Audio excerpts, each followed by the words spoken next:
ada kemungkinan besar sekali dia akan bebas.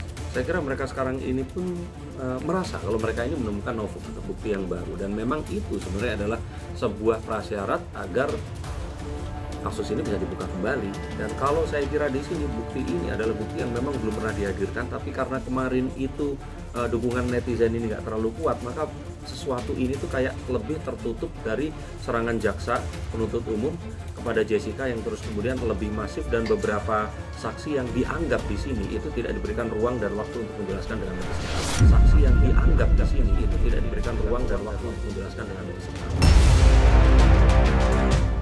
Ada sebuah tuduhan kepada satu pihak bahwa semua ini direkayasa. Nah, ini itu dua hal yang sebenarnya terpisah, tapi yang akan dibuktikan belum kayak yang ini nih, tapi lebih ke bahwa Jessica ini tidak bersalah. Nah, novum itu nanti baru akan muncul untuk membuka kasus. Sesuatu yang akan dituduhkan ke berikutnya, saya pikir itu akan jadi perkara yang baru. Nah, kalau saya kira di sini kalau dibilang rekayasa, ya pembunuhannya sendiri pun ini sebenarnya sesuatu yang memang terekayasa. Tapi siapa yang melakukan, kita sebagai mengikuti jalannya pengadilan. Ya kalau saya kira sih nggak akan di awal tahun atau di tengah tahun lah ya. Ini semua akan mungkin terjadi itu di kuartal ketiga 2024, di mana sangat bisa kemungkinan Jessica Wongso ini dibebaskan. Karena kalau menurut saya sih, selain justice yang memang ada di dunia hukum di ruang sidang, ada sepertinya apa ya, kalau saya citizen ini ya, trial ya, sebuah anggapan di masyarakat, satu sidang yang akan dilakukan oleh masyarakat dan netizen, di mana seakan-akan sekarang ini netizen itu lebih mengira bahwa Jessica itu tidak bersalah. Kalau ada satu orang itu meninggal, kita harus buktikan dulu dia ini terbunuh sebelum kita cari tahu pembunuhnya. Nah, tapi kalau ada satu orang yang sudah dituduh bahwa dia ini membunuh, maka ya ini tadi, jika orang ini mencoba membuktikan sebaliknya bahwa dia ini bukan pembunuh, gak otomatis akan langsung ketahuan pembunuh aslinya siapa. Jadi kalau menurut saya nanti di tahun depan ini baru di tahap bahwa Jessica ini ingin dibuktikan kalau bukan dia pembunuh. Untuk membuktikan kalau memang tidak bersalah, ya berarti itu harus dilepaskan. Baru nanti kita mencari tahu siapa pelaku yang sebenarnya. Dan ini seharusnya menjadi dua perkara yang berbeda. Semoga ada bukti. Seandainya pun ada buktinya nih, ada videonya. Misalkan memang ada videonya, yang menjadi pertanyaan saya ini bukan istrinya. Dan saya ketika itu bukan pacarnya. Terus kalian marah-marah itu ngapain? Saya tanya sama kalian. Saya ini bukan istrinya. Saya juga bukan pacarnya. Terus saya mau marah-marah itu ngapain? Saya misalkan ya ada videonya memang Ruli begitu sama perempuan. Ketika itu, ya kan saya bukan pacarnya, saya sudah putus. Bedanya saya nggak pengumuman ke kalian. Penting nggak sih aku pengumuman sama kalian? Menjatuhkan orang untuk naik itu. Penting nggak kalau saya harus ngomong kalau aku udah putus sama pacarku? Kalau saya pribadi, kalau saya sih tidak menghebohkan, hanya saja shock. Karena saya sebagai orang terdekat dari Dewi, saya sudah menganggap Dewi itu sebagai adik saya. Kemana-mana kita bersama. Saya di sana melihat ada yang bersenang-senang. Jadi saya berpikir ada orang bersenang-senang di atas penderitaan seorang Dewi Persik. Jadi aku nggak pernah dengar bahwa mereka putus, karena memang kalau misalkan orang pacaran ada berantemnya kan wajar-wajar aja kayak gitu. Jadi aku cuma bingungnya gini loh, kenapa pas ketemu saya laki-laki itu pergi dan kabur? Harusnya kalau dia memang baik-baik dia bicara. Aku langsung telepon tuh 1:30 atau jam 2 langsung aku telepon. Ada shock banget aku lihatnya, dan aku tuh yang kasihannya gini, adikku di rumah lagi sakit. Dewi itu lagi sakit, sampai dokter udah datang ke rumah.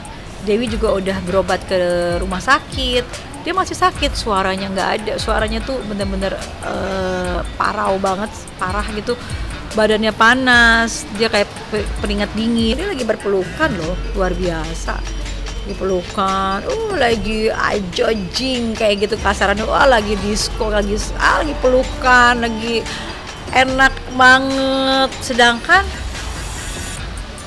adik saya Dewi itu lagi kesakitan, lagi sakit di rumah, dan dia tuh pulang kerja juga pulang. sholat, ngaji, zikir, itu aja kerjaannya.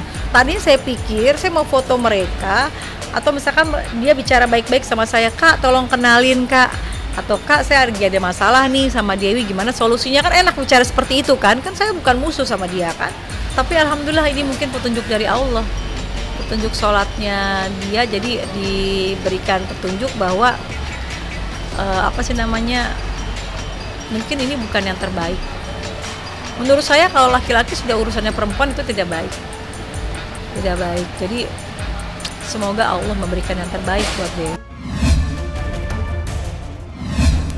Lamaran atau seperti apa Kak? Sudah lamaran. 2 hari lalu di puncak Gunung Gede. Di situ menjadi momentum di mana Alam dan Natali dan teman-teman yang ikut di sana ngelihat bahwa keseriusan saya sama Natali. Senang banget. Doain aja yang terbaik, segera lah. Persiapannya dia udah tahu. Natali udah tahu persiapannya. Ya saya minta doanya aja, insya Allah lancar sampai hari H. Kalau orang yang lagi bahagia, Mbak dengerin ya, orang lagi bahagia, kita doakan yang terbaik. Nggak perlu kita nyindir-nyindir, nggak perlu kita merasa gimana-gimana, gitu. Nggak perlu lah. Nggak ada gue nyindir-nyindir, gue malah seneng dia mempunyai kebahagiaan sendiri, dia mempunyai, ya doakanlah yang terbaik. Nggak baik kita kalau sebagai mantan itu mendoakan yang tidak baik. Doakan yang terbaik, semoga dia itulah pilihan dia, semoga ya yang terbaik untuk dia gitu. Tapi kalau misalkan ada yang nulis gua nyindir, buktikan semua ya, semua buktikan nyindir apa gua. Kan dia udah dikenalin sama Ajam dan dia manggil papa.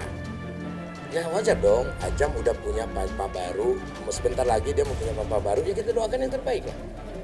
Ya kan gitu, yang terpenting Ajam tahu siapa papanya, udah gitu. Gimana nyindirnya, orang doain yang terbaik kok nyindir. Loh ya orang dia juga nggak cerita kok dia punya pacar baru atau gimana itu. Biasa aja gitu, santai aja lah gitu. Kalau gitu misalkan Natali tiba-tiba marah ke gua, terus gua tuh memang benar-benar berantem, barulah gitu.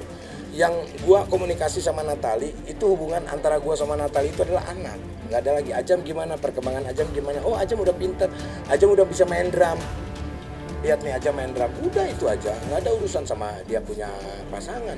Nggak boleh, nggak ada hak saya untuk menghalang-halangi dia punya pasangan baru, karena itu kebahagiaan. Begitupun Natali, ketika gua punya pasangan baru, nggak boleh dia menghalang-halangi gua punya kebahagiaan. Anak, Natali pun lebih ke anak yang di ini.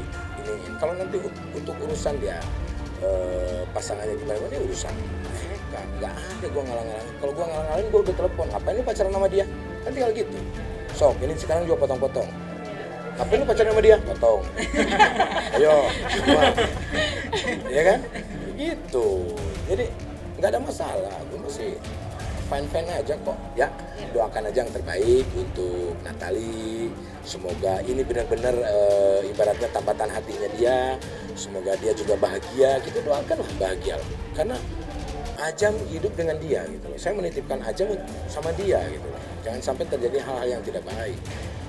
Kecuali kalau misalkan Ajam ada hal-hal yang tidak baik, ya gue turun tangan lah sebagai bapaknya kan gitu. Intinya kita doakan yang terbaik, apapun itu keputusan dia juga lagi happy, lagi seneng, ya nggak usah diganggu lah gitu. Seneng.